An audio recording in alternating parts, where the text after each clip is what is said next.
नमस्कार विद्यार्थी मित्रांनो, आज आपण इयत्ता 10वी प्रश्नपत्रिकेमध्ये प्रश्न क्रमांक 2 ए दिलेल्या ओळीचे रसग्रहण करा या प्रश्नाच्या संदर्भात आज आपण माहिती बघणार आहोत। साधारणतः 4 गुणांसाठी हा प्रश्न असतो आणि थोडं जर बारकाईने लक्ष दिलं तर अगदी हमखास गुण देणारा प्रश्न म्हणून आपण त्याच्याकडे बघू शकतो। हा प्रश्न जर आपल्याला सोपा बनवायचा असेल तर प्रत्येक कविता आपल्याला ओळखीची पाहिजे, म्हणजे दिलेल्या ओळी कोणत्या कवितेतल्या आहेत ते प्रथम ओळखायला आले पाहिजे।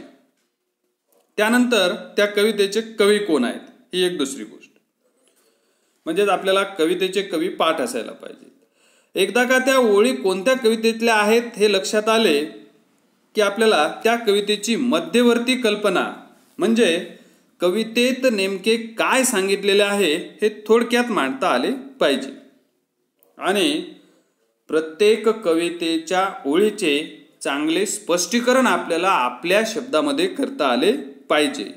ह्या 4 ते 5 गोष्टी जर आपल्याला करता आल्या तर आपण चांगल्या पद्धतीने हा प्रश्न सोडवू शकतो। हा प्रश्न कसा सोडवायचा तर 3 मुद्द्यांच्या आधारे आपल्याला हा प्रश्न सोडवायचा आहे। ते 3 मुद्दे कोणते तर पहिली गोष्ट आहे आशय सौंदर्य। आशय सौंदर्य, दुसरी गोष्ट आहे काव्य सौंदर्य। काव्य सौंदर्याच्या नंतर भाषिक वैशिष्ट्ये, हे 3 मुद्दे आहेत। या 3 मुद्द्यांच्या आधारे आपल्याला हा प्रश्न सोडवता येतो। आता या ठिकाणी मी ह्या कविता सुद्धा साधारणतः इयत्ता 10वीला आपल्याला 7 कविता आहेत।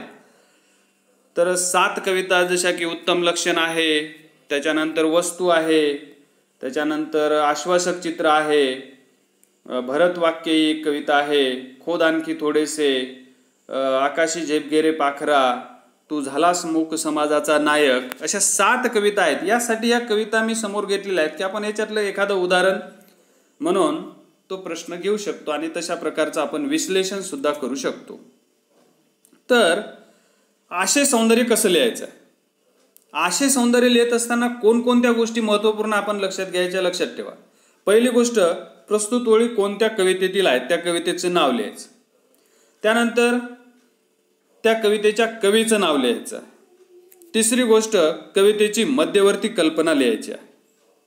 बघा, जसं की उदाहरणार्थ आपण समजा हे उत्तम लक्षण या कवितेतील ओळी आपल्याला दिलेल्या आहेत, तर आपण लिहू शकतो की समजा ह्या 2 ओळी आपल्याला दिलेल्या आहेत, जनी आर्जव तोडू नये, पापद्रव्य जोडू नये, पुण्य मार्ग सोडू नये कदाकाळी।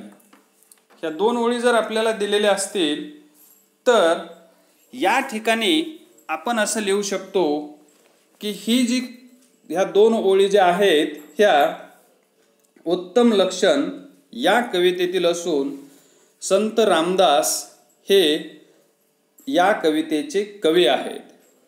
या कवितेमध्ये त्यांनी आदर्श व्यक्तीचे लक्षणे सांगितलेली आहेत।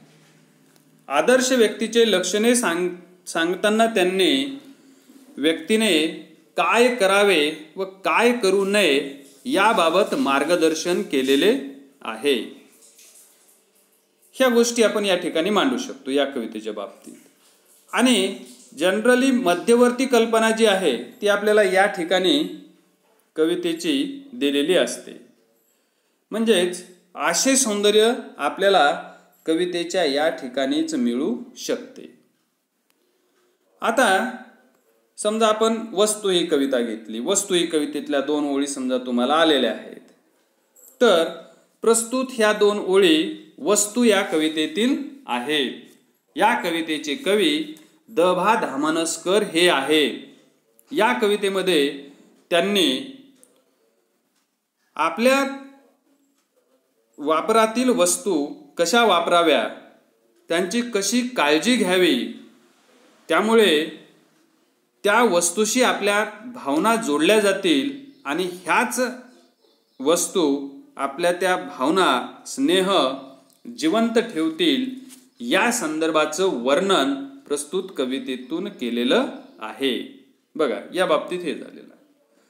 म्हणजेच प्रत्येक कवितेचं असं एक आशय सौंदर्य आपण लिहू शकतो. आश्वासक चित्र असेल तर या याच्यामध्ये मध्यवर्ती कल्पना काय दिलेली असेल तर स्त्री पुरुष समानतेचे महत्त्व किंवा त्या दोन लहान मुलांच्या खेळाच्या माध्यमातून स्त्री पुरुष समानतेचा एक आशावादी चित्र, आश्वासक चित्र या कवितेमध्ये मांडलेलं आहे. अशा माध्यमातून आपण आशय सौंदर्य प्रत्येक कवितेचं. दुसरं एक आशय सौंदर्याच्या बाबतीत मला सांगावंसं वाटते की एकदा जर तुम्ही चांगलं आशय सौंदर्य जर लिहिलं, समजा उत्तम लक्षण, आता मी सांगितलेला आशय तुमच्या लक्षात आहे असं समजू, तर या उत्तम लक्षण या कवितेमधील कोणतीही ओळ जर आली तर ते आशय सौंदर्य तुम्हाला तेच लिहायचं आहे. म्हणून 7 आशय सौंदर्य तुम्ही चांगले आदर्श बनवून ठेवायचे आहेत की जेणेकरून या कवितेमधील जर आले तर आपल्याला या कवितेचं आशय सौंदर्य लिहायचं आहे. दुसऱ्या कवितेच्या संदर्भात वस्तू या कवितेच्या संदर्भात जर आशय सौंदर्य आलं तर आपल्याला वस्तू या कवितेचं आशय सौंदर्य आपण जे तयार करून ठेवलेलं आहे की या कवितेचे हे नाव आहे, कवी हे आहेत आणि मध्यवर्ती कल्पना ही आहे, तर आपल्याला कोणतीही ओळ आली तरी त्या कवितेचे आशय सौंदर्य आपल्याला तेच लिहायचं आहे प्रत्येक ओळीसाठी. हे बदलण्याची आवश्यकता नाही. दुसरी गोष्ट आहे काव्य सौंदर्य.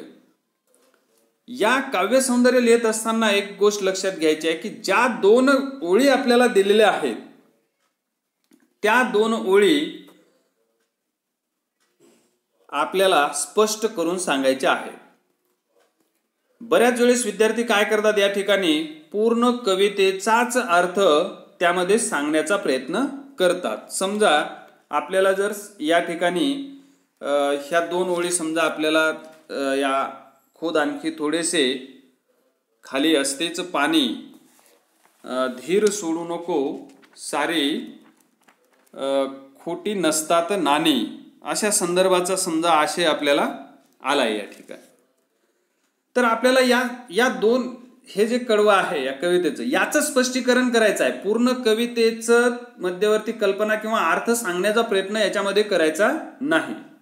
तर यामध्ये आपण काय सांगणार की प्रस्तुत कवितेमध्ये कवींनी आपल्याला सकारात्मक विचार कसा करावा, नेहमी प्रयत्नवादी कसे राहावे, हा संदेश आपल्याला दिलेला आहे. तर या ठिकाणी आपल्याला सांगतात की तू जमीन खणत राहा, आणखी जर थोडीशी तू खणली तर तुला पाणी नक्कीच लागेल, पाणी मिळेल. तू धीर सोडू नको, म्हणजेच जिद्दीने प्रयत्न करत राहा, जीवन जगताना हिम्मत सोडू नको. सर्व माणसे स्वार्थी नसतात तर बरीचशी माणसे ही प्रामाणिक असतात, खरी असतात. हा विश्वास मनात तुझ्या नेहमी राहू दे आणि असा सकारात्मक विचार करून तू निराश होऊ नको, तर तू प्रयत्न करत राहा आणि आणखी थोडेसे जर प्रयत्न केले तर यश तुझ्या अगदी जवळ आहे. तर हा आशय आपल्याला या कवितेच्या संदर्भात लिहायचा आहे. म्हणजेच आपल्याला या 2 ओळी सोडून व्यतिरिक्त दुसरीकडे आपल्याला पूर्ण कवितेचं इथं स्पष्टीकरण द्यायचं नाही, ही गोष्ट आपल्याला लक्षात ठेवायची आहे. समजा आपल्याला एखाद्या दुसऱ्या कवितेच्या संदर्भात आपण समजा उत्तम लक्षण या कवितेच्या संदर्भात ही जनी आर्जव तोडू नये, पापद्रव्य जोडू नये, या कवितेच्या संदर्भात आलेला आहे आपल्याला. तर आपल्याला या 2 ओळीच्या संदर्भात काय लिहिता येईल. संत रामदास यांनी समाजात वावरत असताना कसे वागावे हे सांगताना आपल्याला सांगितलेलं आहे की लोकांचे मन कधीही तोडू नये, लोकांनी केलेली विनंतीही धुडकासून लावू नये, उलट जनभावनांचा आदर करावा, त्यांच्या भावनांचा आदर करावा. त्यांच्या आपल्या प्रती ज्या भावना जोडलेल्या असतात त्यांना कुठेही इजा होऊ देऊ नये. त्याचबरोबर वाईट मार्गाने किंवा पाप मार्गाने धन संपत्ती जमा करू नये. चांगल्या मार्गाने आपण आपलं जीवन व्यतीत करायला पाहिजे. पुण्य मार्ग आपण आचरून आपण आपलं मार्गक्रमण करायला पाहिजे. जो सत्य मार्ग आहे तो आपण कधीही सोडायला नाही पाहिजे. अशा स्वरूपाचा आशय आपण या 2 ओळीच्या संदर्भात लिहू शकतो. म्हणजेच या 2 ओळीमध्ये आपल्याला कवीने काय सांगितलेलं आहे या संदर्भात या ठिकाणी आपल्याला लिहायचं आहे. हे झालं काव्य सौंदर्य. तिसरी गोष्ट आहे भाषिक वैशिष्ट्ये. भाषिक वैशिष्ट्ये लिहिताना कवीची भाषाशैली कशी आहे, ती कोणत्या प्रकारची आहे, म्हणजे सहज समजणारी आहे, सोपी आहे की कशी आहे. त्याचबरोबर ती ग्रामीण बोली भाषा आहे की संवादात्मक भाषा आहे, कशी आहे, अलंकारिक भाषेचा वापर केला आहे का, आणि कवितेची रचना कोणत्या प्रकारची आहे, या बाबींचा आपल्याला विचार करायचा आहे.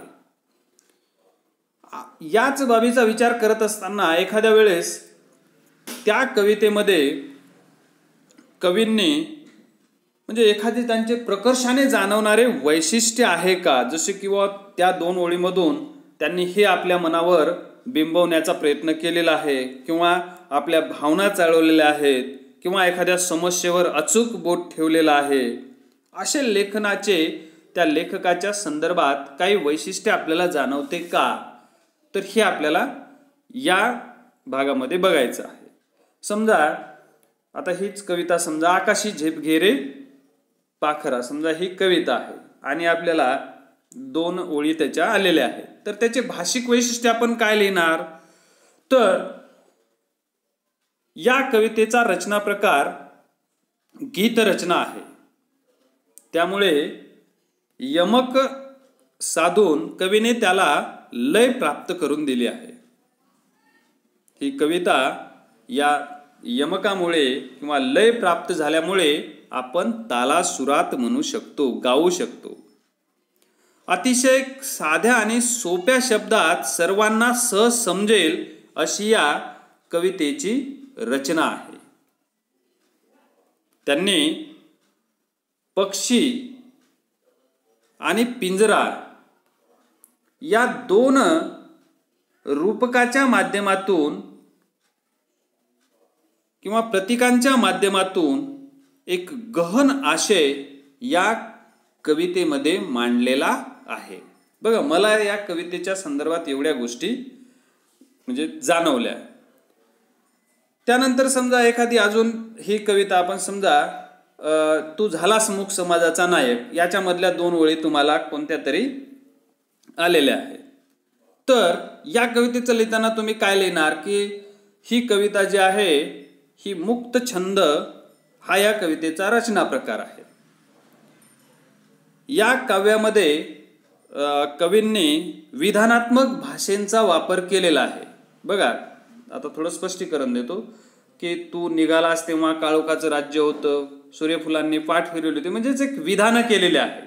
काव्यमय मुक्तछंद आहे एक प्रकारे, आपण जसं लिहितो त्या पद्धतीने, परंतु कविता लिहिलेली आहे. मुक्तछंद असल्यामुळे आपल्याला लिहिण्याचं स्वातंत्र्य आहे, परंतु ही कविता न वाटता आपल्याला एक लेख असावा अशा स्वरूपाचा भास होतो, म्हणून ते विधानं केलेले आहेत. परंतु विधानं जरी केलेलं असेल तरी या ठिकाणी ठासून सांगणारे काही शब्दप्रयोग आलेले आहेत,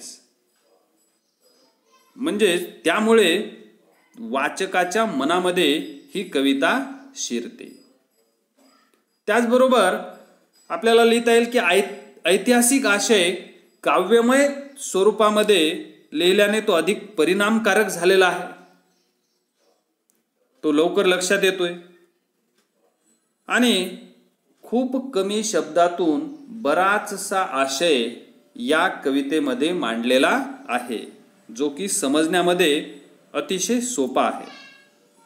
त्याचबरोबर सूर्यफुले, रणशिंग, बिगुल अशा प्रतीकामधून या कवितेची आशय घनता ही वाढलेली आहे.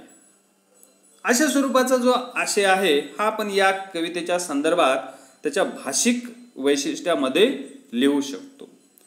आणि याही बाबतीत एक महत्त्वाची गोष्ट मला सांगायची आहे की जसं आपण या दोन कवितेचे या आकाशी झेपगेरे पाखरा आणि यांचे बघितलेले आहेत की भाषिक वैशिष्ट्ये कशी लिहायचे. ती एकदा तयार केल्याच्या नंतर कोणतीही ओळ याच्यातली विचारू द्या, भाषिक वैशिष्ट्य तुम्हाला तेच राहील. प्रत्येक कवितेतील कोणत्याही ओळीसाठी तुम्ही थोडाफार फरक तुम्ही करू शकता, परंतु जशाच तसं तुम्ही भाषिक वैशिष्ट्ये लिहू शकता. म्हणजेच या ठिकाणी सुद्धा आपल्याला 7 कवितेचे 7 भाषिक वैशिष्ट्ये तुम्ही चांगले आदर्श स्वरूपाचे जर बनवून ठेवले तर नक्कीच तुम्हाला चांगल्या पद्धतीने लिहिता येतं. बदल कशामध्ये होतो? फक्त काव्य सौंदर्यामध्ये. म्हणजे ज्या ओळी दिल्या त्या ओळीचं तुम्हाला स्पष्टीकरण काव्य सौंदर्यामध्ये करायचं आहे. म्हणजे अगदी तयार करून ठेवता येण्यासारखा हा जो प्रश्न आहे. आशय सौंदर्य 7 कवितेचे 7 लिहून ठेवायचे आहे. काव्य सौंदर्यासाठी प्रत्येक 2 ओळीचा अर्थ आपल्याला आला पाहिजे. आणि भाषिक वैशिष्ट्यासाठी आपण 7 भाषिक वैशिष्ट्ये 7 कवितेंची तुम्ही चांगल्या प्रकारे लिहून ठेवली तर कोणत्याही ओळीसाठी ज्या कवितेतील ओळी असतील त्या कवितेसाठी आपले ते भाषिक वैशिष्ट्य आपल्याला कामी येणारे आहेत. तर अशा स्वरूपाचा आपण रसग्रहण करा, 2 ओळीचे रसग्रहण करा हा जो प्रश्न आपल्याला विचारला जातो तो अगदी चांगल्या प्रकारे 3 मुद्द्यांच्या आधारे आशय सौंदर्य, काव्य सौंदर्य आणि भाषिक वैशिष्ट्ये या 3 मुद्द्यांच्या आधारे आपण चांगल्या पद्धतीने सोडू शकतो. हे तुमच्या लक्षात आलं असेल अशी अपेक्षा करतो आणि या ठिकाणी थांबतो. धन्यवाद.